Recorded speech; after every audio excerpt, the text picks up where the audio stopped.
Do you have a pension or maybe even an annuity that has a lifetime income rider on it or some type of payout structure on the annuity or maybe even on your pension and have wondered what all those different options or choices mean?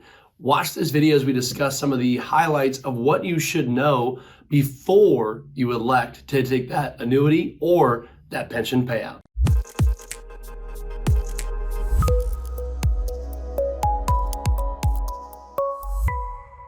Thanks for stopping by the channel. I'm Logan Sadler, the host of the Financial Beat and the Chief Investment Officer of Regary Financial.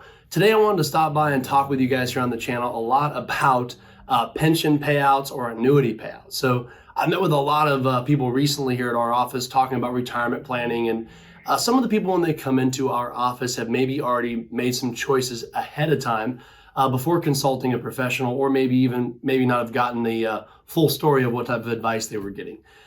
One of the things we see a lot as a tool in retirement, you see a lot about annuities, you see a lot about pensions. Those can be some, very key income sources for a lot of you out there when you're talking about your retirement plan. So when you're looking at those being such a big portion for some of you out there as far as your income goes, it's really important to understand the choices that you're making.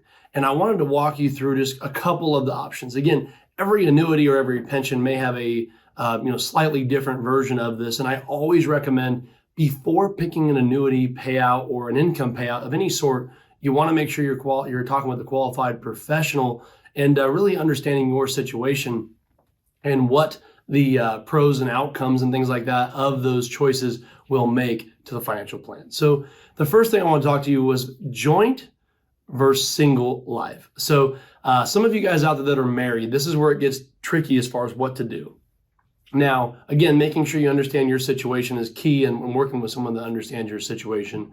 But one of the biggest differences is, let's use an example. I was meeting with Joe and Sue this weekend, and for example, Joe had an option on an annuity he already had to take an income payout that was guaranteed for a single life of $2,000 per month, right? So Joe would get $2,000 a month as long as he was alive.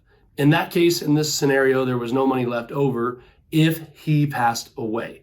So if he passed away, he took a single payout. If the annuity had no money in it, then Sue would get no money, right? No income, the income would stop, the end, right? Very similar on a pension payout. By taking a single payout, typically there's not a survivor benefit of any sort. So that's one thing when you're looking at a financial plan, is to understand, okay, if we take that single payout, why would we do that? Well, number one, they typically offer you a higher payout. So for example, $2,000 a month would have been for Joe's life. In the other example, if he took a joint payout, they would maybe have paid him less, right? So I think it's important, well, okay, maybe I'll take the more money and get that for my lifetime. That's great. However, you want to make sure if you are taking that option and it does seem like what's best for you, understanding, well, if I passed away, what's going to take care of Sue, right? Does she have other monies, other income sources and things like that to replace that income?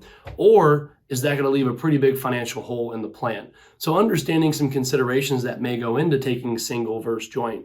Single, if you maybe haven't been married that long, or maybe you keep money separate, or if you're not married, those may be some good reasons to look at the single option.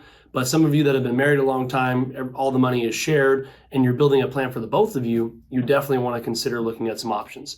The joint payout in the same example for Joe and Sue was if he took a joint payout, meaning that they would pay them as long as both of them lived, right? So as long as both of them are alive, if one of them passed away, they'd get the same amount, right? So in this example, it was $2,000 a month single. If they took a joint payout, it would pay them $1,800 a month, but for as long as they lived, each of them, right? So the nice part about that is $1,800 a month for Joe's life. If he passed away, there's still $1,800 a month coming in, right? Because it was a joint payout. So I think there's some real advantages to looking at the situations of how to present this in a financial plan, and understanding that, the nice part about the single payout is you get a little bit more right now. However, to me, most of the time, depending on age and things like that, are some other considerations of why you'd want single versus joint. But the nice part about having that joint payout is, you're taking a little bit less. However, it's going to be guaranteed for both your lifetime. So you'll probably get a little bit more out of that, because the odds of one of you living to life expectancy is pretty good, right? Or at least past life expectancy. So those are some considerations when you're looking at it. There's many other ones that we'll go over in some other videos as far as like 50% survivor, 75% survivor.